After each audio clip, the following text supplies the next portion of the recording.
Of all of the Australian finches, certainly one of the most stylish is the long-tailed grass finch. It is a very pretty little bird. I've always liked them, so I think they're a rather elegant looking bird with the markings, the bib and the black stripes through the eye. Yeah. They're very sleek. You can't actually see a feather on them, it's just No. like satin or something. Yeah. Lovely personality. Yeah. They're very inquisitive. Like I said, whenever you put in a new bird or something new in their nest box, they'll all come round and inspect it and do the head bobbing and calling. So very sociable, peaceful bird. Now there's a few different varieties.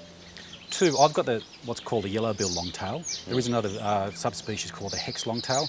Very basically similar coloration. The only difference is they've got a coral red beak compared to this yellow beak. And redder feet too. And redder feet. Basically though, you should be able to pick up one or other of the varieties, probably normally the red beak one, but sometimes the yellow beak one at a pet shop, a good bird shop. Yeah, you'll find it, especially the hex, a bit easier to find than the yellow-billed. Yep. Yeah, most bird dealers should have some.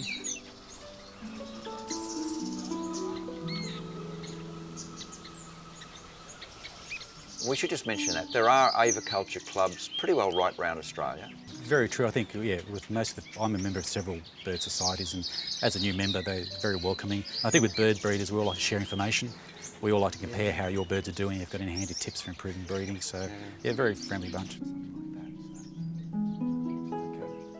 And they're great for beginners and particularly kids. Yeah, and they're usually very generous towards, especially kids. Usually you'll get a few free pairs, and they're also good for advice, and it's also cheaper buying birds from members than it is from pet shops. And yeah, you know what you're getting if you want young birds or maybe at a good price.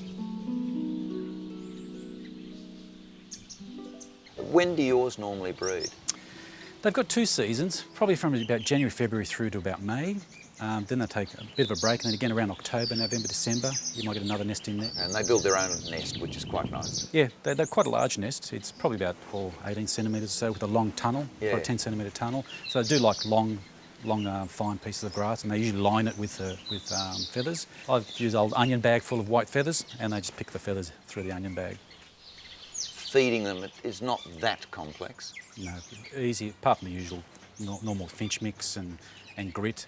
Cuttlebone, sort of standard. They do love seeding grass, so I'll give that to them every day, particularly when they're breeding. This sort of seeding to the grass? This seeding grass here. Yep. Mine do like Madeira cake, watermelon, and mealworms, or live food when they're breeding. They're not really a cage bird. No, unlike most finches, I think they're too active for a cage, so they definitely know every bird. Yeah, and maybe plant it out so they can have a bit of fun and all that. Yeah, they find insects, they'll nest in there, and plus the ava looks more attractive when you've got it planted out rather than just bare. Oh, and there's a simple thing here that I nearly forgot. It's so obvious you don't see it. Great idea to paint your wire black. Paint it black and you see the birds. Yeah, basically that's it.